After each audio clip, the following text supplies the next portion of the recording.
If you have been feeling tired, sluggish, unmotivated, if you know that there are things that you should do that will make you feel better, but you can't seem to bring yourself to do them or be consistent with them, then this video is for you. Let's dive in.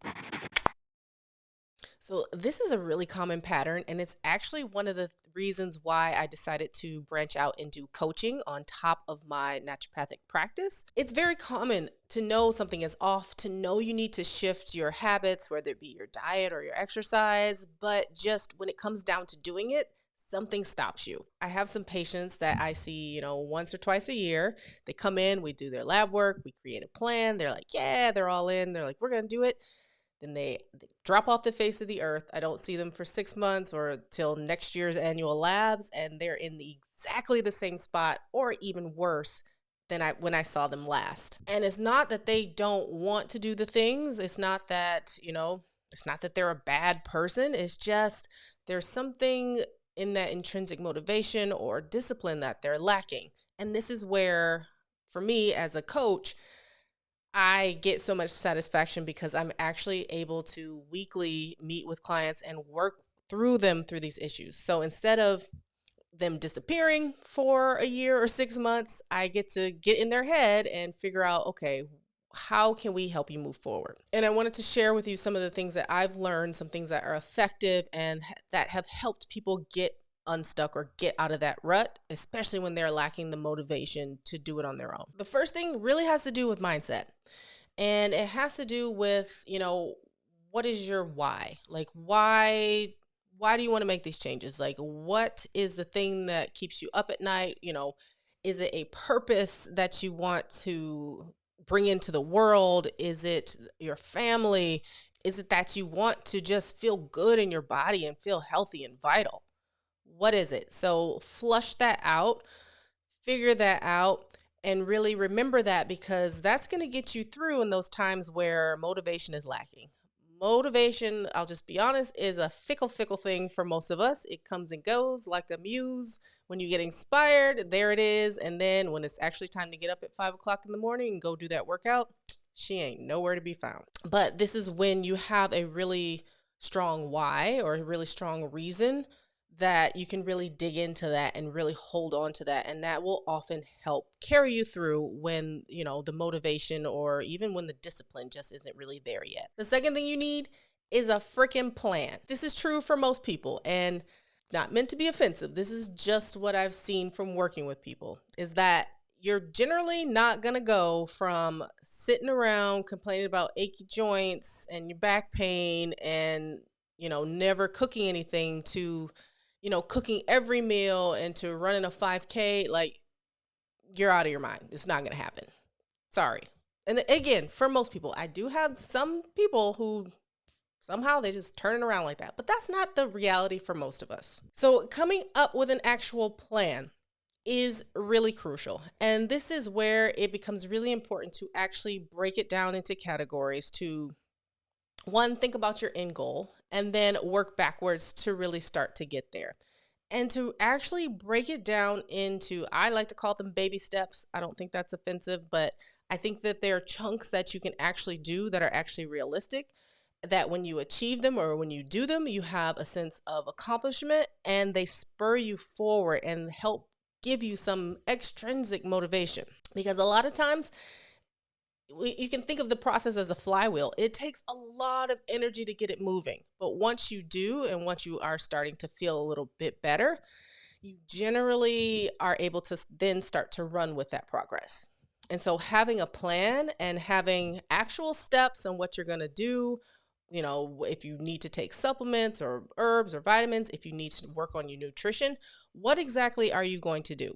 What exactly is going to be your goal? Is it your goal to cook, 3 meals for the week? If so, great. What are you going to cook? When are you going to go grocery shopping? Literally going through a plan like this, and also sometimes having someone like a coach actually help you with this and troubleshoot it. It makes such a huge difference in people's lives and makes such a huge difference in them actually progressing forward. If I tell you, go exercise 3 times a week, you're like, yeah, thanks, that's helpful.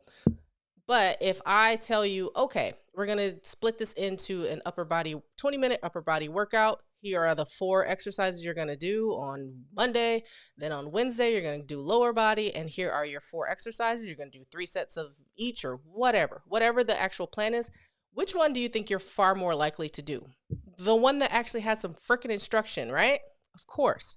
So again, having a plan, and also, with working with a coach, having some accountability and support is also really, really crucial, especially again, when you're lacking that intrinsic motivation and you just don't feel like you can take that step on your own, or you just haven't done it on your own. Again, not that you can't, but sometimes you need a little kick in the butt. When I'm working with clients, if they know I'm going to check in and ask them about, okay, we made this plan last week. Like, what did you do? How did you do? And, it's not out of judgment. It's really more about like, I'm asking so that if it wasn't possible or if it wasn't something that you could accomplish, what do we need to change? What do we need to tweak? Where did we fall off? And having that type of support and accountability, and sometimes knowing what to change. If I go and say, let's do these exercises, but you have, chronic knee pain, you probably need to know what to do in place of that. And so sometimes if you don't have that support or accountability, some people will just stop and not take the next step and just use that as an excuse. Being able to troubleshoot, having some support, having some accountability, and having a freaking plan are huge. Another thing that goes along with this, and this kind of goes along with what is your why, but it may be the opposite end of the spectrum. Where are you going to be in a year if you don't change anything? Are you going to be that patient that comes in and your cholesterol has now gone up again, and now you're insulin resistant, now you're pre-diabetic? Like, where are you going to be in 5 years if you keep that up? Like, no, again, no judgment, but these are like serious questions that you really have to ask yourself, especially, again, when you're not feeling motivated and when you know something is off, you need to change. Sometimes we have to ask ourselves these hard questions like, what is my life going to look like? Am I going to be able to pick up my kids? Am I going to be able to go on a walk with my spouse or, my girlfriend, boyfriend, whatever? Are you going to be able to go on that family vacation, where you have to do a lot of walking and sightseeing? Like, are you going to get left out? Are you going to be here? Ooh, that's a hard one. But taking the time to answer these types of questions and actually thinking about them can also, again, serve as a huge intrinsic motivation to get up, get moving, get a plan, and really start to implement some of those changes that you need to do. And the final tip I'll share really comes back again to mindset. And sometimes you just need to shift your thoughts just a little bit. When you think that you can't do something, or you think that, it's just not going to be possible for me, I'll never feel good again, I'll never feel that way again, working with your mindset to really stop the negative self-talk, to really start to switch that off and turn that around, can be a game changer. I often recommend doing something, if you've been in a slump, feeling unmotivated, doing something like a dopamine detox, where, take out something like if it's Netflix, or if it's constant scrolling, or if it's just like mindless TV, detoxing your mind a little bit instead, and substituting that out with maybe a book on healthy habits, a book about whatever, about meditation or whatever, something that is actually positive and going to enforce positive habits or enforce some sort of change, can be a huge game changer. These are just some things that I have learned in working with clients that have really helped them to help shift. They have helped me in my personal life as well.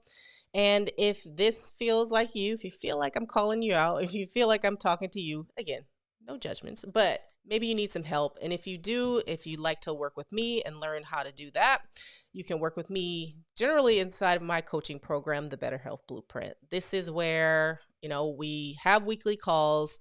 We work through your obstacles. We touch all the major categories of your health and wellness to get you feeling more motivated, get you more energy, more mental clarity, more vitality, so that you can actually live the life that you want to live. You can be present, you can be healthy, you can show up how you want to show up and show up as your best self.